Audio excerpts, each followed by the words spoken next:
I bathed today. Well, good evening, everybody. Good Welcome evening. to Queer News Tonight. You know what I'm in the hankering mood to do? What? I'm in the hankering mood to go out and rent a car and drive all the way, I don't know, Memphis. Are you really messing with me? I would love to go to Graceland. Graceland. Oh my God, no, you don't. Maybe Southwest Graceland. Airlines. No, you Maybe, don't. maybe in my blue suede shoes. I'm I wearing could find blue suede shoes. a few lesbians to crowd in a little threesome Ow, with me. please. And I used to love their nuts.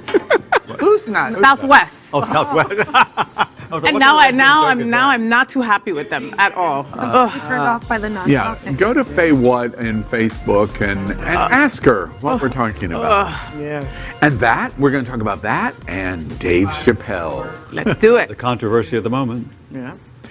Well, welcome to Queer News Tonight, the world's first and only LGBTQ plus daily evening news. It's time to queer up the news. It's 8 p.m. Monday, October 11th, 2021, and we are literally out of the closet and into the headlines. So many of your important stories we are going to tell this evening on Queer News Tonight.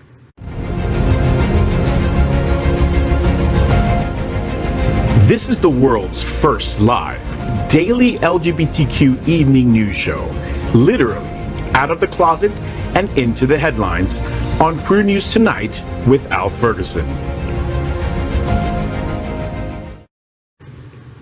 Hello and thank you for joining Queer News Tonight. Don't look at me like that, Al. I'm still cute and fresh even though I've been driving for 18 hours. All right.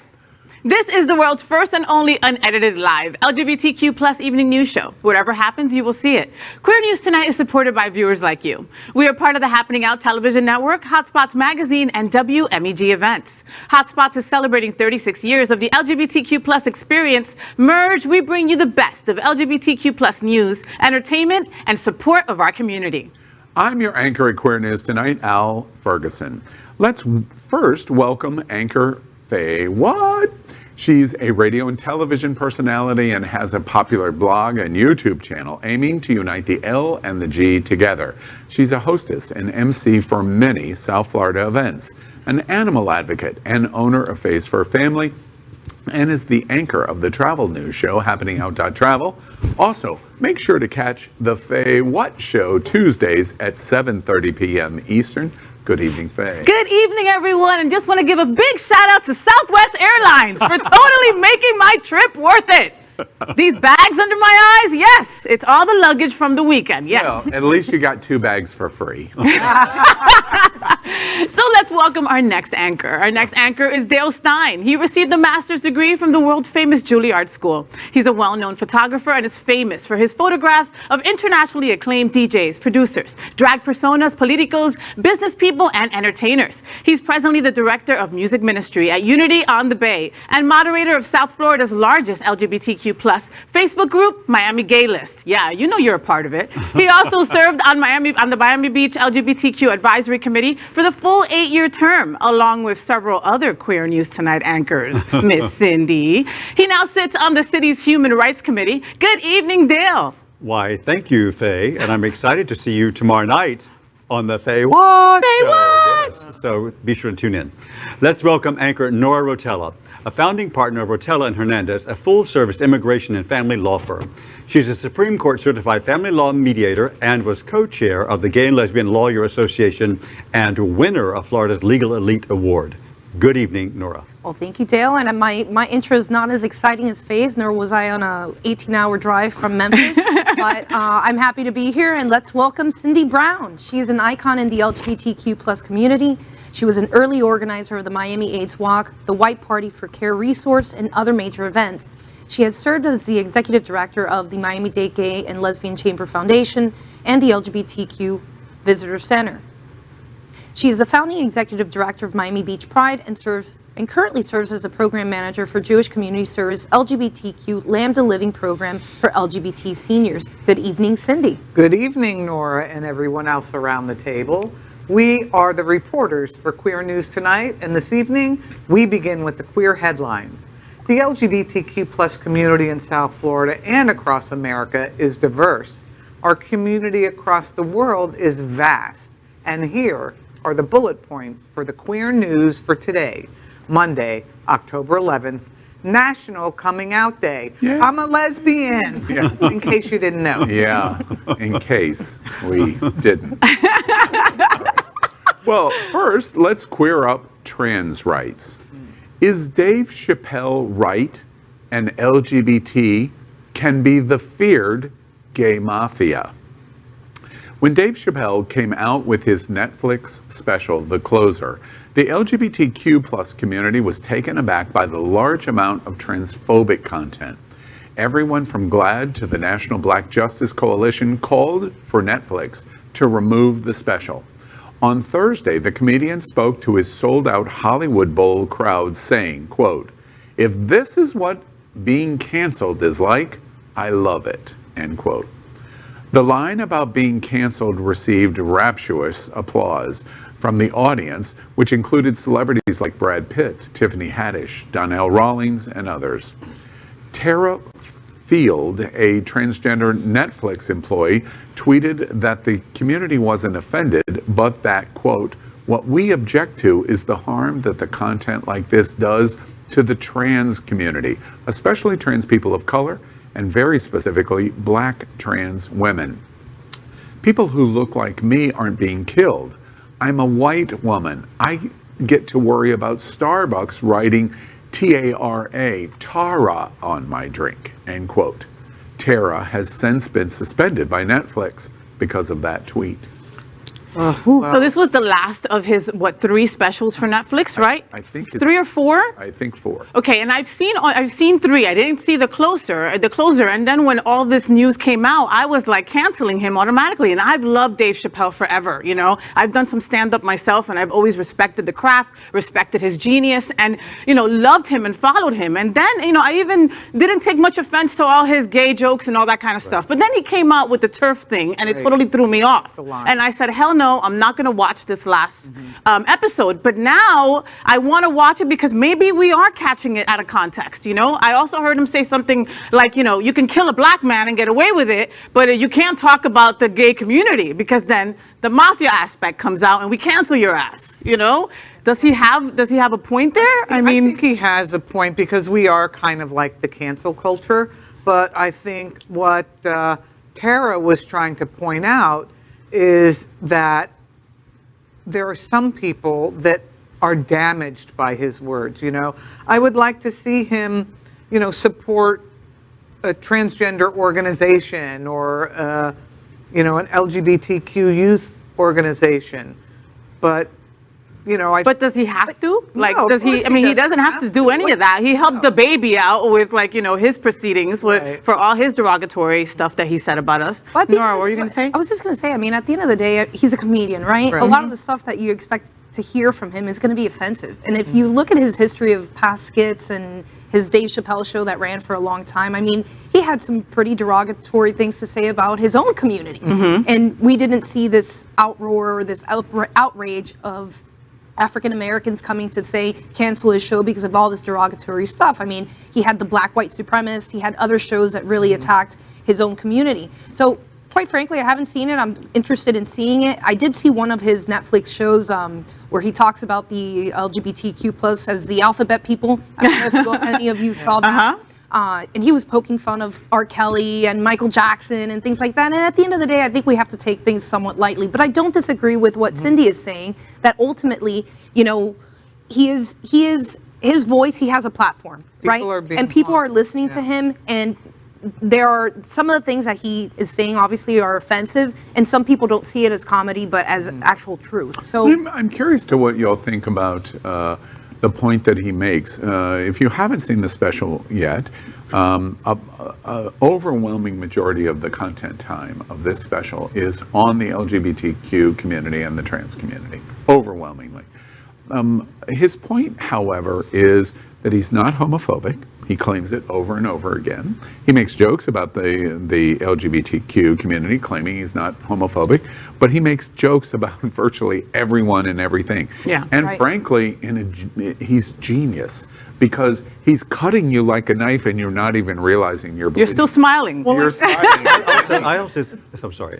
Well, I was just going to say, he tumbles into the trans area I in a think that complete he's- different way. right. His point, however, is that he's jealous of the LGBTQ community and says so in that his community, the African American community, Right. has not progressed at the same speed or strength as the LGBTQ community. And he makes the point repeatedly that he misses the Stonewall gaze. And he's making the joke that the old-fashioned gay rights advocacy, he missed that and he understood that. But that the new LGBT advocacy is to cancel and to be mafiosa in terms of their approach. What do you think about his observation that we are secret ninjas? Well, I think it's kind of an oxymoron if one looks at it in a certain way, because he's actually giving kudos to the LGBTQ plus community, like they got it going on.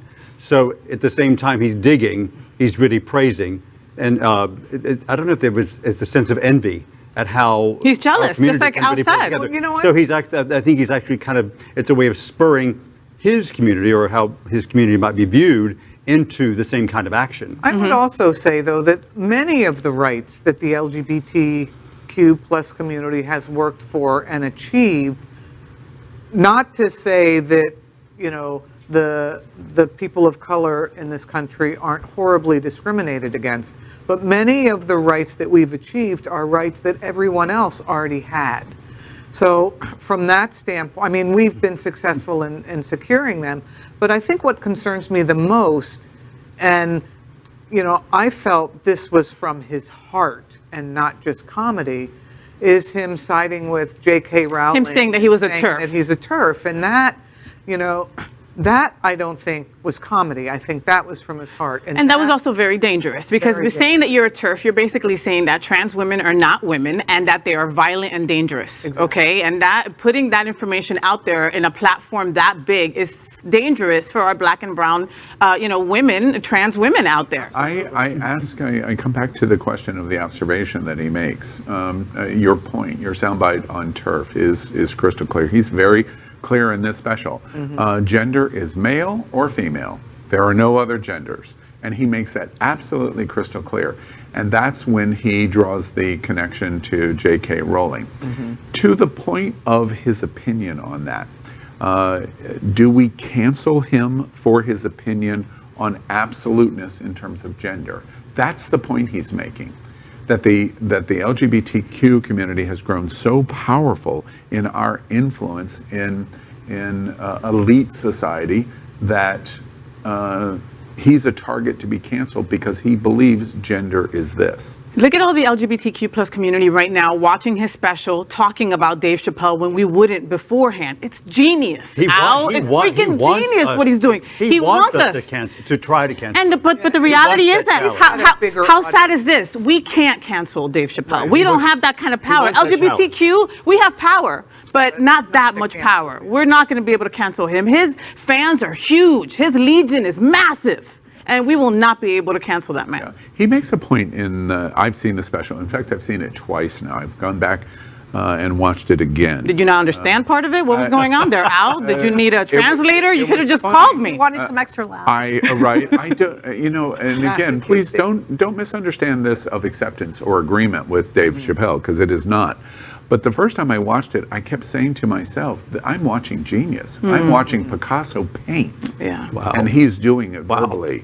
It is that level, but just for everything that I don't agree with, but still recognizing the genius. He is doing something that is challenging us to the core. Unlike, let's face it, and others here at the table. I've been around LGBT for a long, long time. Right. I've never seen an attack like this. This is so sophisticated.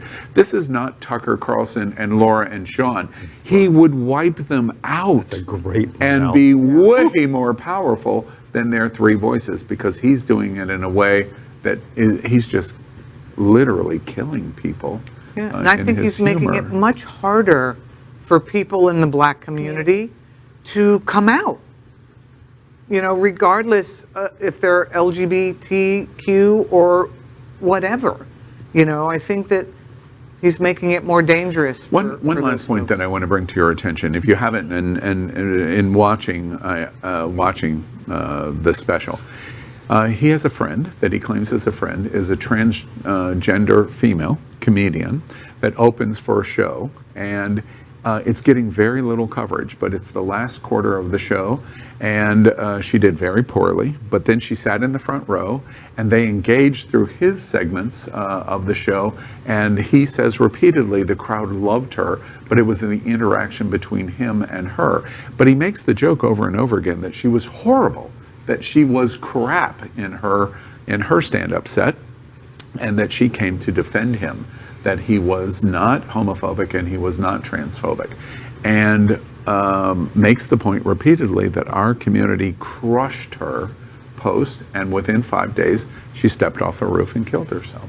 She committed suicide. She couldn't deal with the backlash of all that. Deal with the backlash. Wow. Of it. And he uses that as an illustration point in this comedy special to prove in some weird genius way, Al. to kill me as I'm watching him.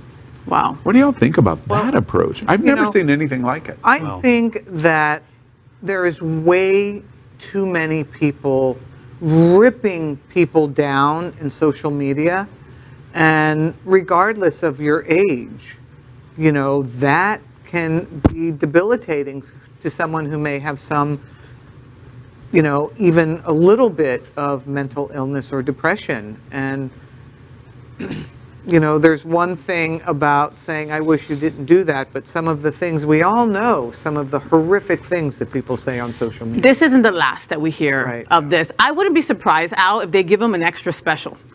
Okay? They give him another special because this is catapulting, this is putting him in the news again. He has been a little turned off since the last time he checked himself into a crazy place. He points out in the special that his voice comes from an authentic place, and the proof is what he did in terms of walking away from the Dave Chappelle show, that it cost him $50 million to make that decision.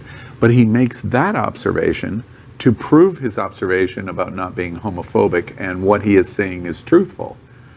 It's very difficult to argue the guy walked away from $50 million and therefore this is truth.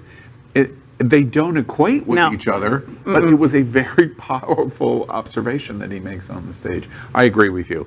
We're likely going to be talking about Dave Chappelle and the sophistication of what we've watched and the harm of what we've watched. We're going to talk about it a lot. Yeah, is he an ally? I don't think I'll call him that. How about that? All right. Next, we queer up politics. North Carolina Lieutenant Governor says he will not back down over LGBTQ filth. North Carolina Lieutenant Governor Mark Robinson rejected calls for his resignation on Saturday after a number of lawmakers condemned his comments describing homosexuality as filth. Robinson remained defiant in a video posted to Facebook saying he, quote, will not back down, end quote. The comment was part of remarks Robinson delivered detailing his opposition to teaching about LGBTQ plus issues in public schools. He claimed that his comment was taken out of context and that Democrats and the media have, quote, tried to change the focus from education to the LGBTQ community, specifically that I hate them, end quote. Watch this. I'm saying this now, and I've been saying it, and I don't care who likes it. Those issues have no place in a school. There's no reason anybody anywhere in America should be telling any child about transgenderism, homosexuality, any of that filth. And yes, I called it filth. And if you don't like it that I called it filth, come see me and I'll explain it to you. You know what, Mr. Robinson, can be looked at as filth? Your belly. Okay? Exactly. And that is how I feel when you say things like that about our community, saying that we are filth and that anything that has to do with homosexuality is filth. I mean, it's, resign. Yeah, he should resign. I mean, he shouldn't be able to get away with saying things like that. I mean, North Carolina, my home state, in the news yet again, there's always some crazy politician in North Carolina making these crazy ass, headlines. Right. And surprisingly, because there are so many gay people moving to North Carolina currently, every gay person I know is moving to Asheville. Asheville, I mean, I don't know what that's about. But it's just kind of really disgusting. And he says that only the Democrats are attacking him, and that's not true. There are so many Republicans and independents who support LGBTQ education in schools. So, I mean, the whole state just needs to do a redo. Remember the bathroom bill? You know what? Right. What stood out to Horrible. me was in having Faye read this is what part was taken out of context. Not sure what he meant by that. Yeah. Yeah, His right? comment was pretty clear. It was Filth is unambiguous. filth. You know, The you out of called us- context is you called me out for it, Oh, so therefore right. it's not out of That's out. context. I'm Well, sorry. I'll maybe he totally meant missed that part. maybe he Yeah. meant Flew over my red for filth. You know, like I frequently, when I hear, you know, my buddy, one of my best friends is Tucker Carlson, and when I try to figure out whether That's your homo. Tucker- I mean, your homie. Yeah, when I try to figure out if Tucker is telling the truth or not, most of the time he is not.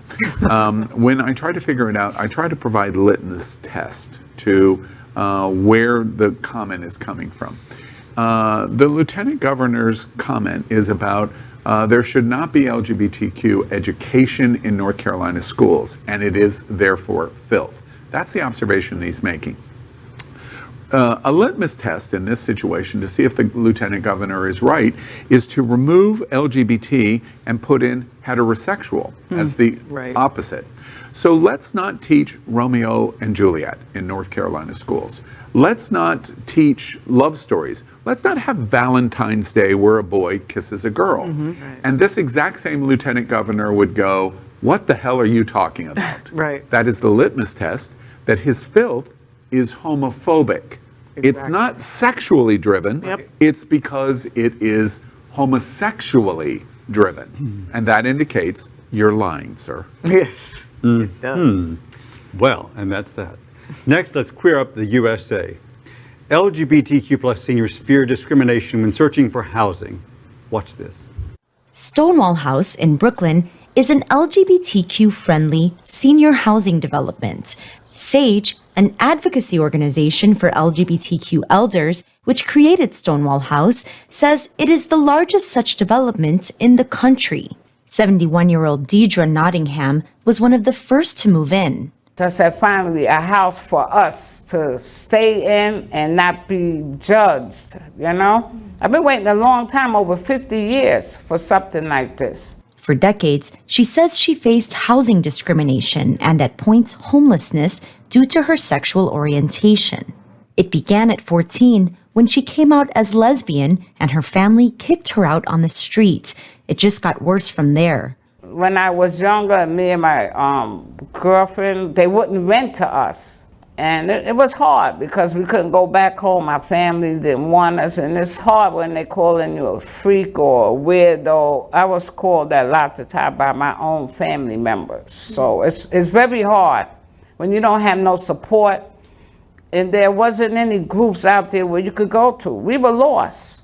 Nottingham says before coming to Stonewall House, she lived in 8 other residential long-term care facilities over the last 12 years. Each included some level of neglect or hostility by staff and other elderly residents. Many LGBTQ plus seniors who live in long-term care communities and senior housing are fearful of being mistreated, refused care, neglected, or abused, with some even recloseting themselves for safety. In many states, it's still legal to deny access to housing and public resources, and a few long-term care facilities have policies to protect residents based on sexual orientation and or gender identity. SAGE reports that more than 1/3 of LGBTQ plus seniors fear having to recloset themselves when seeking housing due to discrimination and violence. According to SAGE, gay and trans seniors face more obstacles than their straight counterparts. They're more socially isolated because they are less likely to have children and are more likely to live alone or to be estranged from their families. I don't want to go back in the closet when I'm old. I don't wanna. No. Then, you know, we have to prepare for it. And it's really challenging because, especially in the state of Florida and here in South Florida, it's, you know, there are so many thousands of people on waiting lists for affordable housing. It took 7 years for the Pride Center to build the residences at Equality Park. And it's limited space, of course, Very right? limited space. So this is a big a huge challenge for those of us working in the LGBT scene. And more in Florida probably than many anywhere. other states. But I'm thinking now, those of us in a certain generations, because we don't have children for the most part. I was thinking when I was reading the story earlier and how it's going to evolve as time goes on, because so many in our community are having children now. So there will come a time when the issue of not having children and or families will have evolved and will change. I'll be curious to see that. I probably won't be around to see it. But the discrimination will still be there. Like, like I've told my wife on countless occasions, we're not leaving the house to the kids. Screw the kids. Let them figure it out themselves. We're going to sell it and go find an LGBTQ retirement place for both of us to go live out our time, But the fact that there is limited places that do actually offer that to us, and the fact that we could be discriminated against at other places, that makes me super sad. One of the things that I've seen, especially among older lesbians, is trying to create communities in different places. And I'm on several lists where people are identifying large properties, big houses. And in some places, they're like so inexpensive. You buy a mansion. Like a halfway house for old people? No, it's like the Golden Girls, but bigger. Oh, with a lanai. Yeah. I think the story is super sad. I think of my own mother, who actually lives alone. Obviously, she's not a lesbian or gay or anything like that. But it's that I know of. But it really is a sad story, because seeing people at that age and having that difficulty finding housing, they're alone most of the time. They don't have friends or family, like we've talked about. So really, how do we find a solution to this issue, right? So who do we have to contact? Who do we have to lobby to really find real change to this discrimination issue in this housing industry? And like you said, the South Florida market is out of control. Yeah. And there's a lot of abuse that goes on with seniors in general. Yes. So we can only then imagine how much worse it will be for LGBTQ seniors. Al, you're close to that age. How do you feel about this? Yeah, and take your bony hands off me, Grandma. And you know what's interesting about it? You make a joke, but this is something that is front and center for me. And really, it should be front and center for everyone, because everyone's going to face this. The issue of seniors for LGBT is a serious situation, because this is not a solution that's going to quick to happen. Because you think about, if you're 55 years old, let's say we see dramatic improvements to acceptance of LGBT in America, which we have over the last 20 years. But if you're 55 years old, you don't have that amount of time before you get to this place where housing is so critically important to you. So this is a time bomb. Every year is a time bomb. Somebody turning 60, somebody turning 65, somebody turning 70. All of the reporting that we do at Queer News Tonight shows we started this broadcast as Q News Tonight. The reason we started this broadcast is because we found that, or we thought that people would find the use of queer would be offensive to them. We have been in Queer News Tonight for almost a year. Do you know who still finds Queer News Tonight offensive? Older LGBTQ people. It was used as... Wait, let me finish my thought. It's a situation where they reject queer because they, not so much self-hate, but it could be, but they reject from a standpoint of they knew the time that they had to be in the closet. So they're 60 years old, they're 65 years old, they're 70 years old, and they can't come out of the closet. And using the word queer is negative for them. This story is incredibly sad because it indicates that they feel like that they, through this survey, have to make the choice to recloset themselves. Those words bring hair up on the back of my neck, because you're in a situation where you have to decide, am I going to live and have some reasonable experience in my final years, or I'm going to be authentic? And they're choosing, I just must live. This is a very, very important story for us to tell. And Nora, you ask, from my standpoint, the most important question. What can we do? We've just done it. We need to start talking about it. Yep. Okay. A lot more. Yep, I agree. And that brings us up to queering up the USA. California mandates gender-neutral toy aisles for large retailers. Pardon me. California Governor Gavin Newsom signed into law Saturday a bill requiring large retailers to provide gender-neutral toy sections. California is the first state to adopt such a law. LGBTQ advocates have pointed out that the marketing methods using pink and blue hues pressure children to conform to gender stereotypes. The Consumer Federation of California supported the law, saying, quote, keeping similar items that are traditionally marketed either for boys or for girls separated makes it more difficult for the consumer to compare the products and incorrectly implies that their use by one gender is inappropriate, end quote. Sorry. I love this. I love it.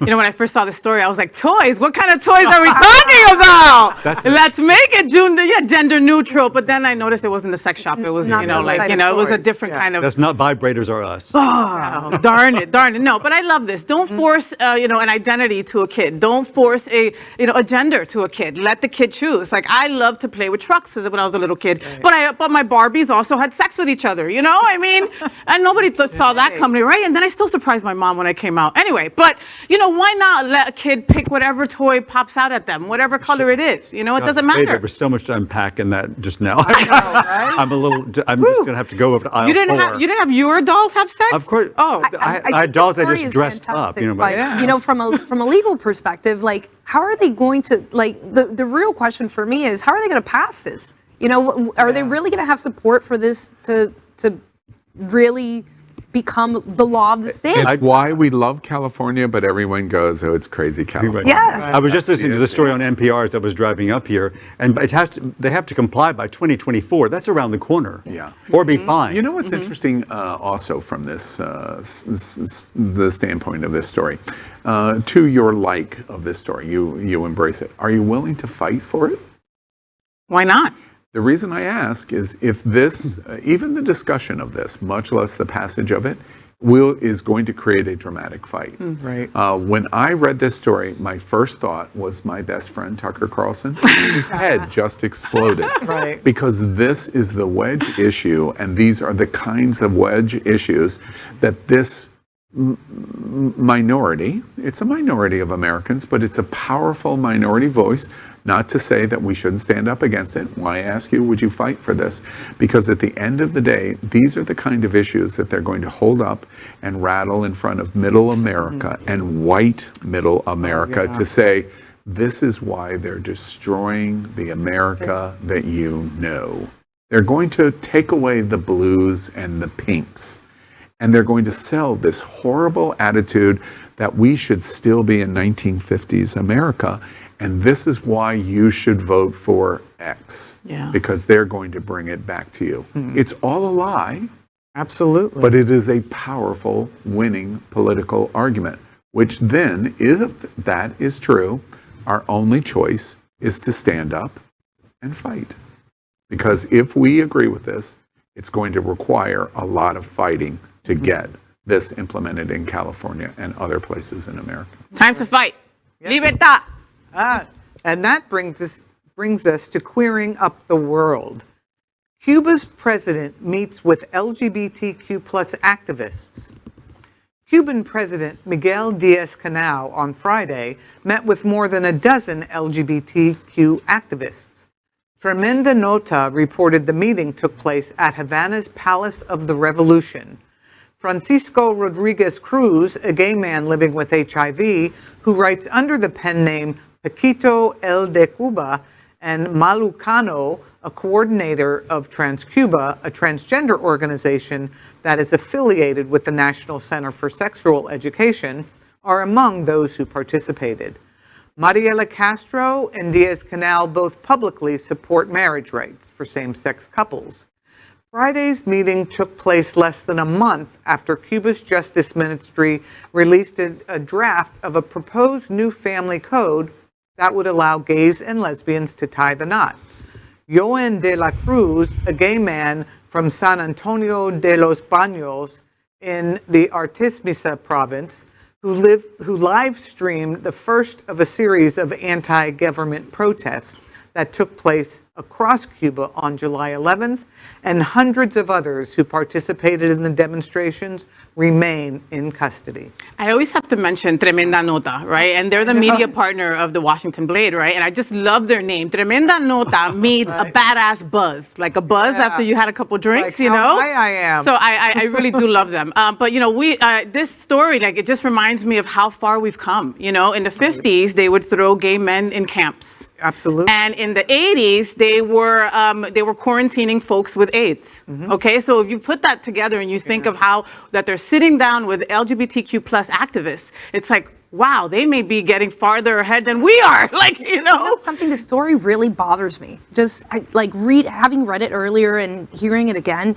You know, what happened to just human rights? I'm thrilled to hear that they're having discussions about LGBTQ rights and bringing into the island same-sex marriage. But how about just basic human rights that the island has not had for so many years? My parents are Cuban. They left Cuba in the 60s. They've never gone back. I've never gone to the island. And, you know, the horrific stories that you hear from the island, not just against gays and in our community, but just in people in general. The food shortages. I just pardon the expression, but I think this is horseshit. You know, I truly do. And the story bothers me because I think there's a level of hypocrisy. Like, oh, you all stand for same-sex marriage, but what about basic human rights? The right to hold a job that you want to have, to go to have an education that you want. Nora, I feel obligated to challenge your observation for a moment.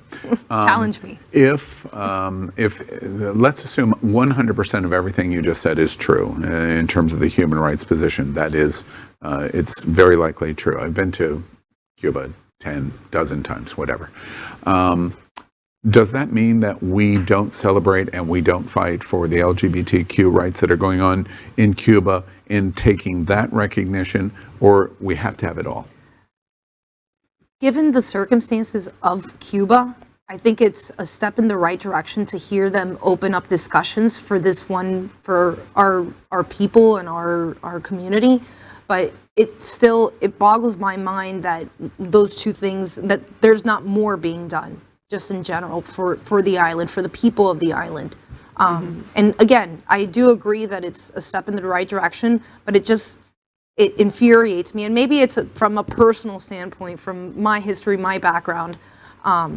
But Nora wants more. I want more. Yes, I don't think this is enough. And I really for me, don't. I express great respect for you in terms of what you've said and your parents being Cuban. The problem that I have in conversations like this, and I've had this with some people in our community, LGBTQ community, and many people outside of the community. I don't know, there's this little town just south of us called Hialeah. I don't know if you've ever heard of it. I've driven through. You need a passport to get in. I was going to say, I can. Your joke's better than mine. The issue that goes on is there can be people in Hialeah that are exactly like Fox News that will say that is not true and will misinformation. I want to be clear in this reporting of this story.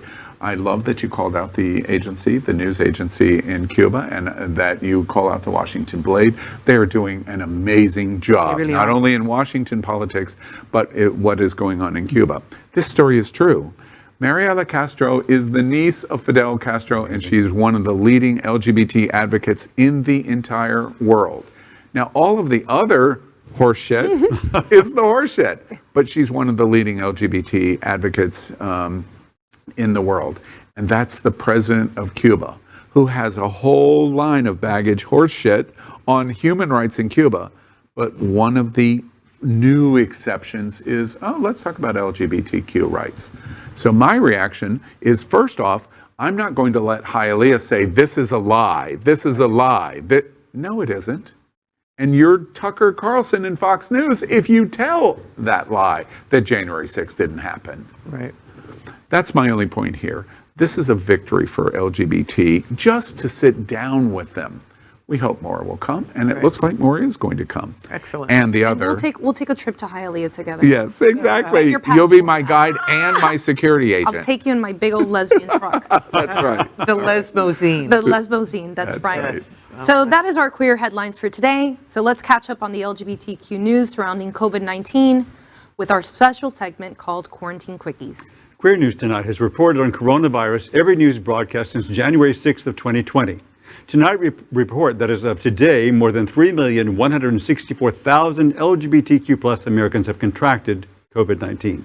Queer News Tonight remembers the more than 51,000 LGBTQ plus Americans that have died from coronavirus. But the news is improving because as of today, more than 401 million vaccination doses have been administered in the United States. That is our pandemic news for tonight. Next, we report on our partnership with Sunshine Cathedral, the world's largest queer church here in Fort Lauderdale. We are broadcasting from our permanent set here at Sunshine and supporting that partnership. Happening Out Television Network broadcasts the largest LGBTQ plus religious live broadcast in the world, as more than 30,000 watch every Sunday at 10:30 a.m. Eastern. Watch this.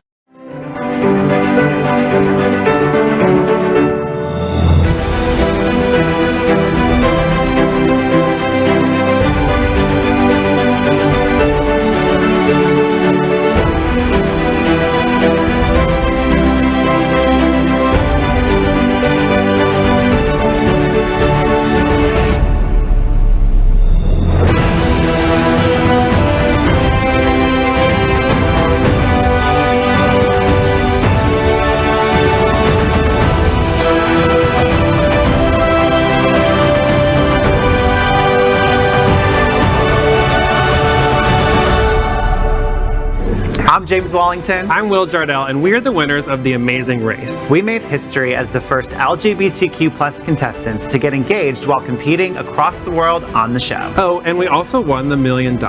And Sunshine Cathedral is my queer church. Well, we finished tonight's queer news headlines with a segment we call LGBTQ plus Flash News. In LGBTQ plus Flash News, it's National Coming Out Day, and it contains both pride and pain. Today is National Coming Out Day, an observance started by two activists in 1988 to celebrate queer identities and emphasize the power of LGBTQ plus visibility as politically transformative. As queer people have gained the right to marry and increasing protections from discrimination, the day is increasingly fraught. Some resent the concept of coming out at all, saying that over-normalizes heterosexuality. Others find the day to be an agonizing exercise for those unable to be out as LGBTQ+. I wish everyone that is in the closet the strength to have the authenticity to be able to come out. You're going to be so much better off if you can. I am proud to come out every single day to the Amazon guy, to Starbucks, to the gas station guy, and I will keep on coming out daily. To Southwest Airlines. Yesterday at Unity on the Bay, we had a special guest, Houston Cypress. And they are amazing. They're amazing. And they referred to it as coming into oneself. And I thought that was absolutely beautiful, coming into oneself. Yeah, that is really beautiful. And, you know, perhaps now the coming out isn't as relevant as it was for many of us, you know, 20, 30, 40 years ago. 1988 when it was created. Exactly. So there's no better feeling than the feeling of being oneself, right? That's it. LGBTQ plus Flash News. Kim Kardashian roasts Caitlyn Jenner in brutal SNL monologue.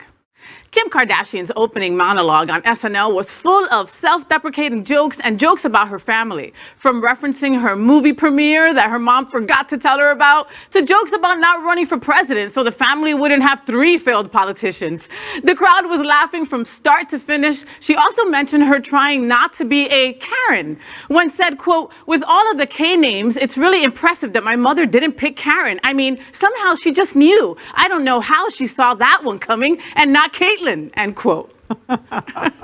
Kim K looked like a big pink flamingo, a hot flamingo, but a flamingo. My favorite quote, she said, "I'm so much more than that reference photo my sister sent to their plastic surgeon." I love that read. Well, the family is, you know, just crazier and crazier as I see it. Mine is very simple. Not a huge Kim fan. Yeah. That's all I have to say. Mine's even more simple. I've never liked a single thing that Kim Kardashian has ever done in her life until this monologue. I like that sex tape. Oh, okay, sorry. Dale, go. She looked fierce. LGBTQ plus flash news. AT&T discovered as funding anti-LGBTQ plus cable network One America News. When it comes to media networks, there is one network that is known for making Fox News look downright liberal. That's scary. And that is the One America Network, or OWN. The network is known for being rabidly pro-Trump and a hotbed of conspiracy theories. And it turns out it was financed and created with help from AT&T, the media giant which owns Warner Media and subsidiaries CNN and HBO for now. Actually raised the idea with network creator Robert Herring, according to documents from Reuters. In a 2019 deposition, Herring said, quote, "They told us they wanted a conservative network. They only had one, which was Fox News, and they had 7 others on the other side, the left-wing side. When they said that, I jumped to it and built one," end of quote. I just really have no words because it's beyond. I'm really disappointed in AT&T. I'm really disappointed. I'm glad I have Verizon. Well, I might have to rethink my phone carrier because I have AT&T. That's very disappointing. It is disappointing, but hey, it's all about the money. Yeah. That's all it is. You know, I was having this conversation with one of my best friends, Laura Ingram. And, The besties. Laura made the note that for her, One America would be like, they are so radically right-wing that she becomes at Fox News Rachel Maddow. That's how extreme this process is. Just want to make sure that you know that this is OWN, okay? Not Oprah Winfrey's own network, okay? OWN, okay? Oprah and Gail, still as gay as they come. OAN. Yeah. Okay. Right. And moving right along to the next LGBTQ plus flash news, HotSpots magazine, What's Hot This Week for October 11th. Every Monday we present the best of what's hot this week from our partners at HotSpots magazine. Thursday begins the Outshine Film Festival Fort Lauderdale edition, which runs through October 21st. For more information or to purchase tickets, go to outshinefilm.com. On Saturday, WMEG presents Art Walk Wilton Manors from 6 p.m. to 9 p.m. For more information, go to awwm.org on Sunday. I'm sorry, let me back that up. For more information, go to awwm.org, period.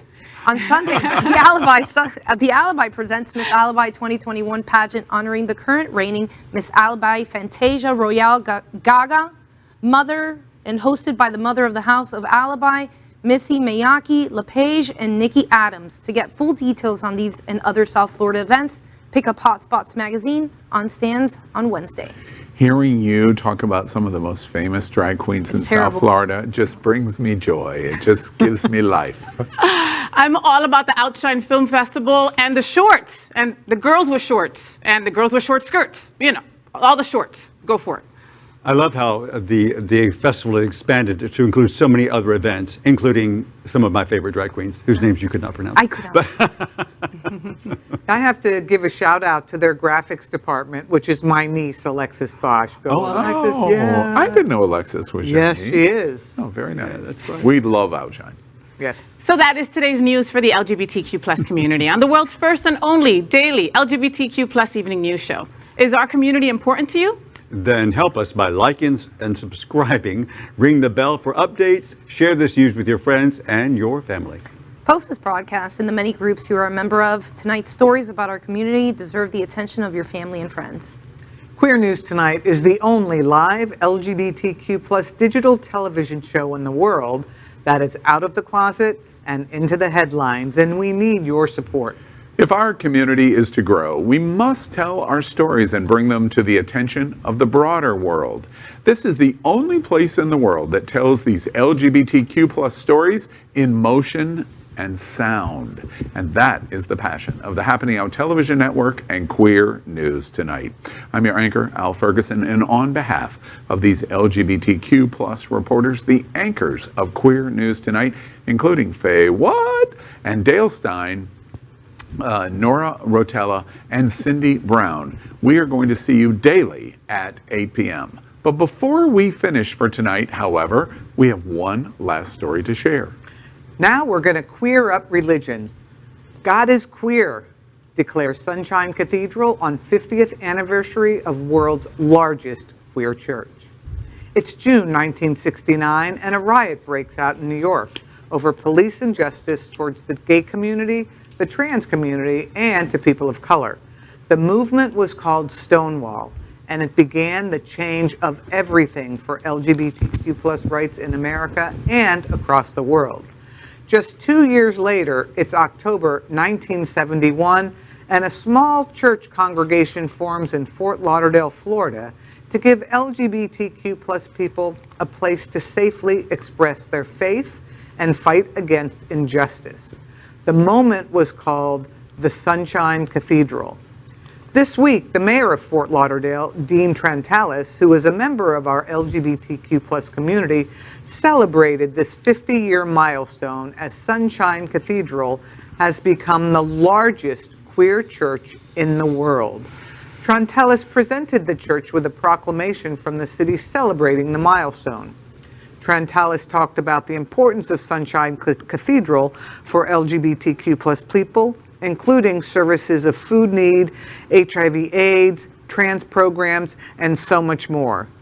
Trantalis stated in a worldwide broadcast that, quote, "Sunshine Cathedral is my queer church," end quote, to wild applause. The senior minister, Dr. Reverend Durrell Watkins, told those at the anniversary celebration about the history of LGBTQ+ church and religion in America. Watkins focused on a major theme as he tells members, God is queer. Watch this. Why we are proud to be queer. Why we say we're queer, well, we want the world to know that we're queer. We're queer because God is queer. You heard it here first.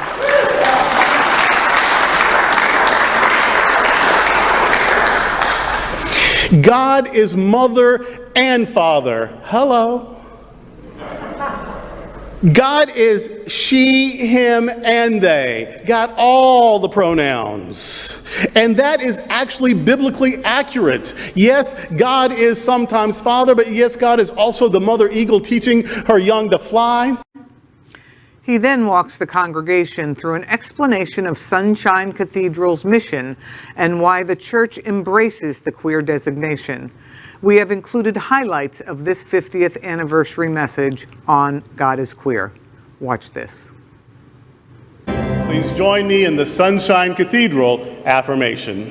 Sunshine Cathedral is a different kind of church where the past is past and the future has infinite possibilities. Please be seated. And we welcome now also the Reverend Cindy Lippert from Albuquerque, New Mexico, Byron from Oakland Park, David from Pompano Beach, Jen from Cumming, Georgia, Brad from Fort Lauderdale, Tulo and Karen from Blackwater River State Park. Yay!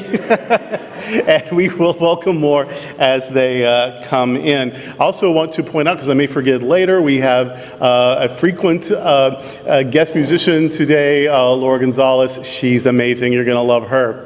We also have another special guest with us. You will see up here the chair of the Sunshine Cathedral Foundation Board of Governors, Phil McChesney, and you will also see the chair of the Sunshine Cathedral Board of Directors, Linda Eden. You will see the senior minister and the executive minister. Why are we all up here? Because we are flanking the mayor of Fort Lauderdale. He's here to say a few words to us.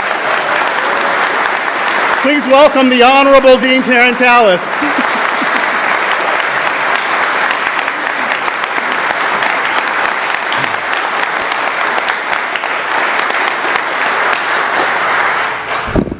Thank you and good morning. This is always a special place for anyone who appears before this community and at this podium. And thank you, Reverend, and thank you all, the Board of Directors, for inviting me here today. Because I know this has always been a place where people have come for strength, for forgiveness, for hope, and for opportunity to meet others and to share in the gift of God. And today, being the 50th anniversary, as your mayor, I've come today to present a proclamation to the church. I've lived in this community for almost 40 years. I remember the Quonset hut over on State Road 84, where Or I remember Evan Wolfson came to our community when he was talking about marriage equality, and I said, "Are you out of your mind?" And no one's ever going to buy into that.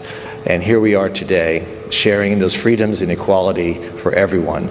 So today, from the Office of the Mayor, I present this proclamation in recognition of the 50th anniversary of the Sunshine Cathedral. Whereas the Sunshine Cathedral, originally called the Church of the Holy Spirit Metropolitan Community Church, it's a mouthful, was organized in 1971 and was founded by the LGBT plus people with an affirming and primary outreach to the community who were children of God and their friends and their allies. Sunshine Cathedral is the oldest LGBTQ organization in Broward County. And whereas only 3 people have served as senior pastor of Sunshine Cathedral in the last 44 years of its 50-year history, the Reverend Elder John Gill, the Right Reverend Grant Linford, and of course our endeared and endearing the Reverend Dr. Darrell Watkins.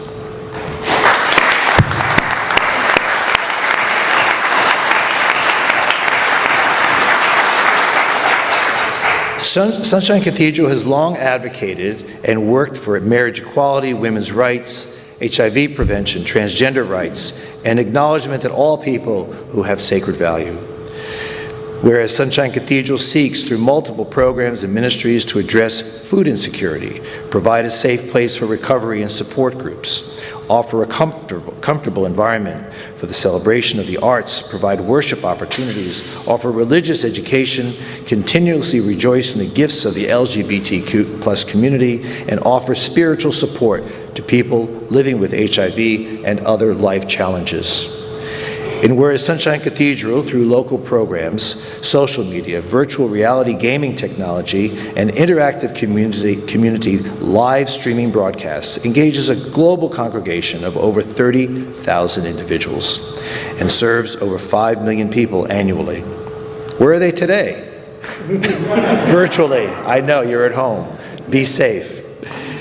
Sunshine Cathedral offers perpetual care in a memorial chapel for departed members of our community as well as for their family members and pets. And finally, Sunshine Cathedral is a spiritual home to both a local community and a global fellowship. And many joyfully declare that Sunshine Cathedral is my queer church. Now therefore, as the City Commissioners of the City of Fort Lauderdale do hereby proclaim today, October 3rd, 2021, as Sunshine Cathedral Day in the City of Fort Lauderdale, dated today, signed by myself, Mayor Dean Trantalis. Congratulations.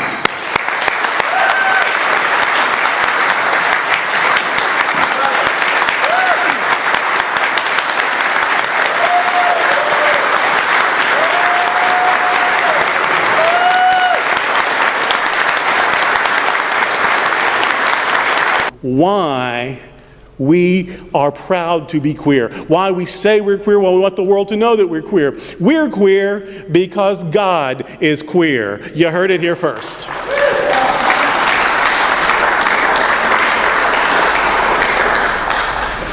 God is mother and father. Hello. God is she, him, and they. Got all the pronouns. And that is actually biblically accurate. Yes, God is sometimes father, but yes, God is also the mother eagle teaching her young to fly. And yes, God is it. God is a rainbow. God is a castle. God is a rock. God is El Shaddai, the God of the mountains, but those mountains are a metaphor for breast. And so El Shaddai is often translated as the almighty breasted one. Did Twyla just shout? Almighty breasted one.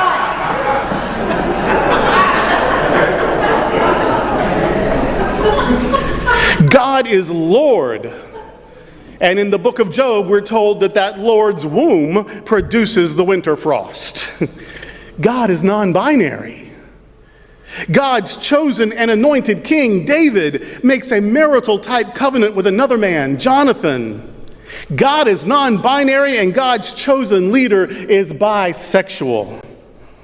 One of the ways God is experienced by the prophet Ezekiel is as a rainbow.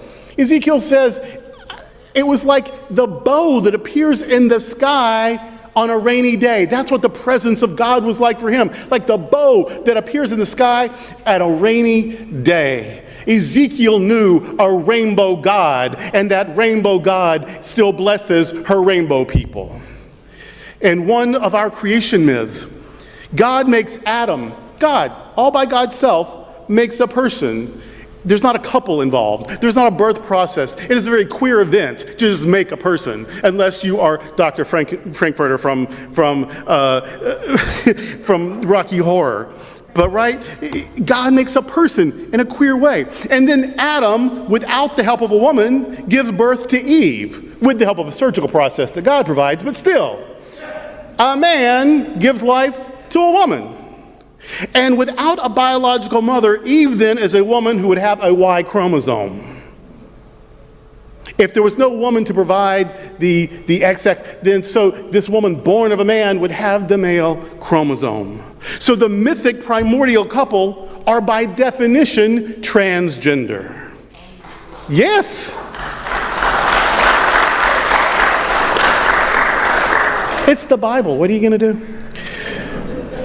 God is the queerest of all characters, and we are made in God's image. So queer, yes, in a political sense, queer means to spoil the heteronormative power structure and the patriarchal power structure. And yes, queer means different, and for those claiming it for themselves, it can mean special. But queer, in a religious context, can also mean holy, godly, God-like. And like God, queer is impossible to keep in any box or closet. That's why this queer church has a music ministry led by straight women. Hey!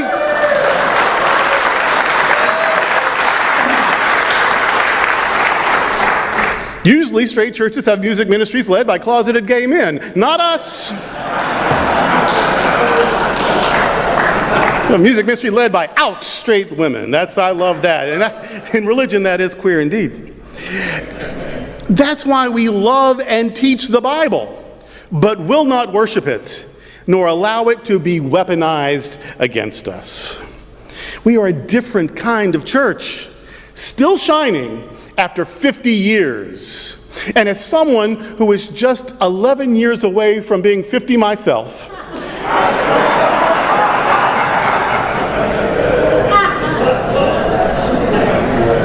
I don't understand why that was funny, but I can tell you 50 is very young. So indeed, our future has infinite possibilities.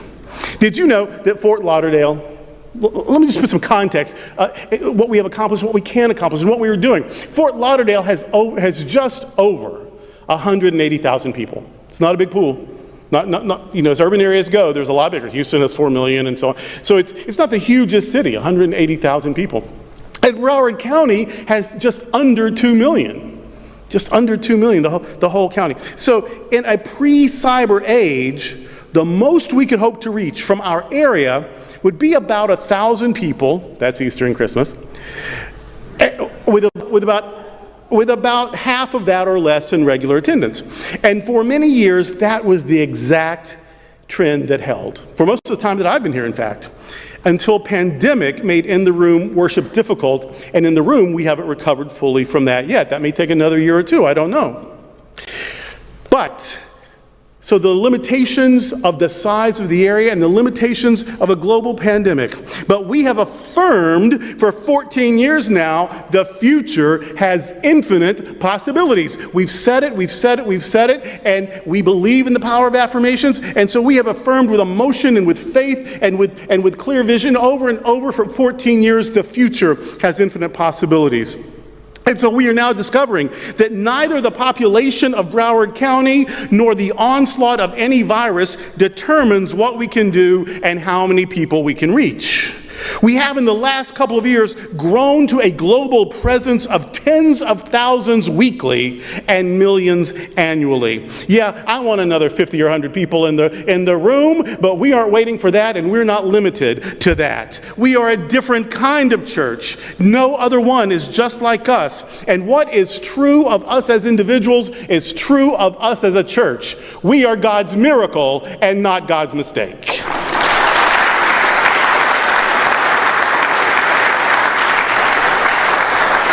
Sunshine Cathedral is still shining.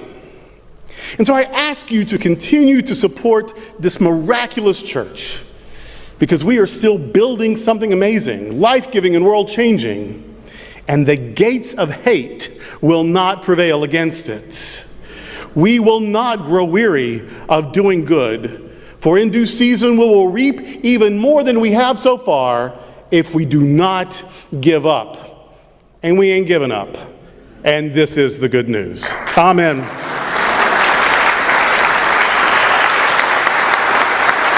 Bless you. Bless you.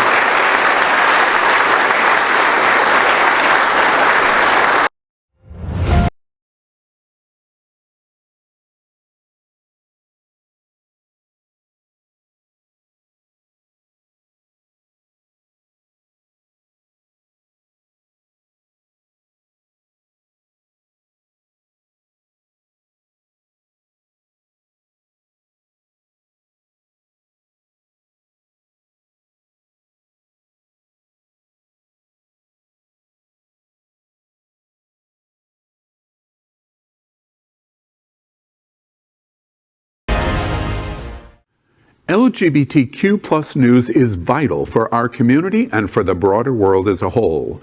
We have enough enemies at Fox News. Tucker, Sean, and Laura are loud. We need passionate allies. Happening Out television network, Queer News Tonight, and It's Happening Out are literally out of the closet and into the headlines. Our community needs your support. Like this broadcast and subscribe now to ensure the growth of the entire LGBTQ. Come As You Are, Johnny Nicole Vidal fundraiser October 9th at Lit Bar to support mental health awareness and suicide prevention. Before our show ends for the evening, we invite you to watch this special interview with Ray Marie, my friend and one amazing badass bitch, the creator of the Come As You Are suicide awareness event this Saturday at Lit Bar. Watch this and... Well, up next, Come As You Are. Tonight we welcome Ray Marie, the creator of a fundraiser in honor of her daughter, Johnny Nicole Vidal, to raise awareness for suicide prevention and mental health issues. It is her goal to not only raise awareness and save lives, but to also erase the stigma attached to mental health issues, substance abuse issues, and suicide. This is a way to not only honor her daughter, but to honor all of those in the LGBTQ community we have lost, and to honor those of us that are survivors and are still fighting every day. So here you have it. Come As You Are. And we welcome tonight Ray Marie. Thanks for joining us tonight. Thank you for having me. I have to start before we dive into the event. Saturday, October 9th, 8 p.m., Lit Bar, Wilton Drive. Everyone's going to be there. But before we talk about it, let's talk about the broad issue here. I have done so many stories that are taboo, it seems, especially in the LGBTQ community, about mental health. And we're coming out of pandemic, hopefully, where mental health has been so challenged, almost unlike my entire lifetime. Tell us a little bit about Johnny and why you got into this focus of mental health. Johnny Nicole is my third born child. She sadly took her own life during the pandemic in June of 2020.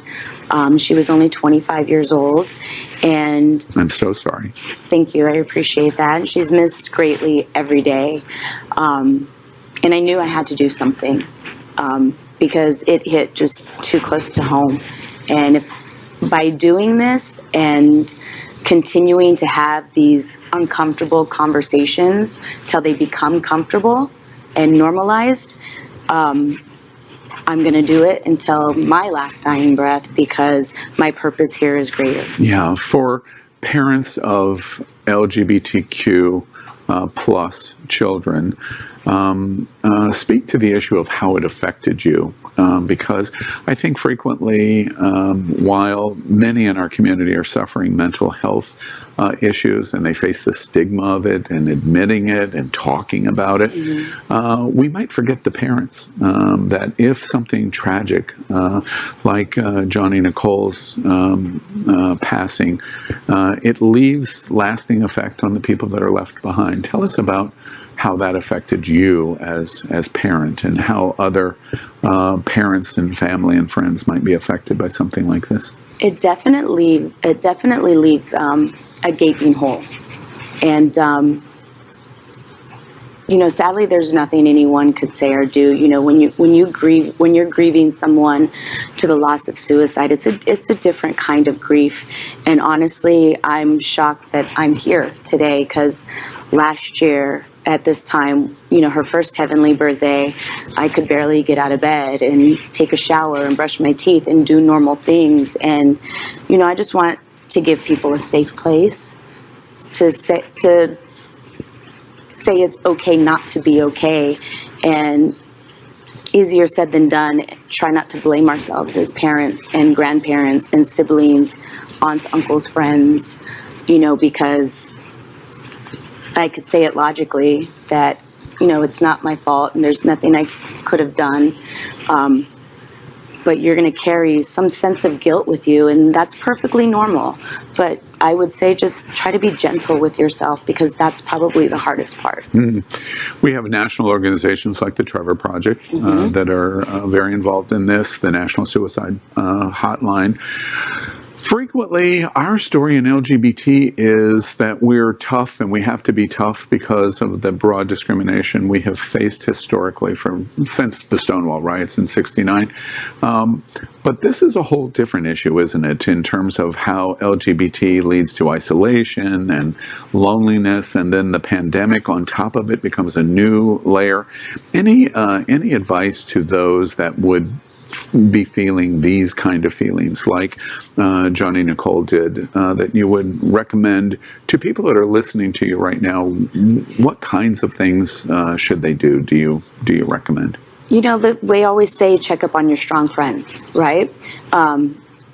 I say keep sharing your stories, keep sharing your feelings, tell people you're not okay, because it's the ones that are suffering in silence that feel like they can't talk to anyone are the ones that we lose, and there's a lot of judgment and stigma and criticism out there, but, we're all connected, and, this has probably affected more people than they're willing to admit because of the stigma and the criticism. Surveys show as many as 35% in the LGBTQ community say that they have suffered significant mental health issues in the last 18 months. Well, one of the good notes here, which I'm glad you're here, is the LGBTQ community always seems to, even in the most difficult of subjects, we find ways to try to turn some fun into it. And that's exactly what you've done. This Saturday, local provider here in South Florida, SunServe, in fact, right down the street from the Lit Bar on the famous Welton Drive, is helping in the organization of your event. It's going to be at Lit Bar Saturday, October 9th at 8 p.m.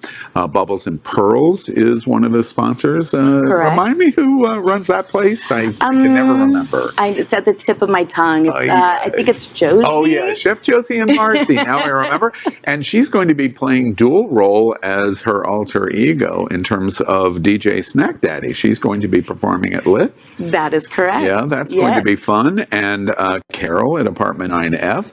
I just heard right before this interview, she's going to do a performance number. I've never seen her perform before. Neither have I. It's going to be a great surprise for all of us. That's right, at apartment 9F in their sponsorship, and of course Lit Bar. Yes. They're participating in the space. They're doing a special cocktail that I understand 100% of the proceeds come to the event. And it sounds like a lot of fun. And I understand you're already close to your fundraising goals for the event. We are, thanks to my good buddy Tim Keating. He's my kickball family for Rainbow Sports League, and he's the behind-the-scenes guy making this all happen. And because of his efforts and his connections and his dedication, not only to me but to the cause, he and I have raised almost $4,300 total, and that's thanks to also Lit Bar and Bubbles and Apartment 9, because we had some smaller events to promote the big event. Yeah. And it's been fantastic. I truly do love my community. Yes. And the cover charge is what, $200, $300 on Saturday night? Maybe $400. Yeah, right. It's free. So there's lots of in the LGBTQ community that are going to be partying all over the place Saturday night. You come to the Lit Bar and it costs you absolutely nothing. Nothing. Yeah, so it's great, and it provides awareness for Johnny Nicole, and it brings focus on mental health issues, and you can party and participate for a great cause, mental health issues. What kinds of things will SunServe and this event help support? Tell us a little about that. It's going to help support programs and, low cost counseling and therapy, make that more readily available, because I think that's something that we need to work on, not only in our community, but around the world. We need to normalize going to therapy, and, some of us need antidepressants, and there's no shame in that. And if we can make that more affordable and create programs, maybe we could save more lives. Yeah, absolutely. It sounds so much fun. And you're doing this for such an amazing cause, mental health and LGBTQ community, for an amazing reason to memorialize and support your daughter who commits suicide in the middle of pandemic, Johnny Nicole Vidal. I understand, for those that are lost, you can never repeat their name enough. You always say it over and over and over again. Absolutely. So, Ray Marie, thank you for being with us tonight. One more time, Lit Bar, this Saturday, October 9th, 8 p.m. It's going to go through the evening. DJ Snack Daddy, a.k.a. Chef Josie from Bubbles and Pearls, Carol from Apartment 9F, and the Lit Bar supporting SunServe and the Mental Health Wellness Initiative. Congratulations to you for taking on such a grassroots effort as this. It speaks so much of the support you have for your daughter. Yeah. And it speaks so much for the quality of you, Ray, in terms of what you've done. And it's going to be a mammoth success. It already is. It is. And now Saturday night we get to celebrate and bring it really over the top. Absolutely. All the best of luck for you for Come As You Are this Saturday night at Lit Bar. Yes. Thanks for being with us tonight. Thank you very much for having me, and I can't wait to see all your beautiful faces. Make sure you come Saturday. Yes, absolutely. Thank you very much. LGBTQ plus news is vital for our community and for the broader world as a whole. We have enough enemies at Fox News. Tucker, Sean, and Lara are loud. We need passionate allies. Happening Out television network, Queer News Tonight, and It's Happening Out are literally out of the closet and into the headlines. Our community needs your support. Like this broadcast and subscribe now to ensure the growth of the entire LGBTQ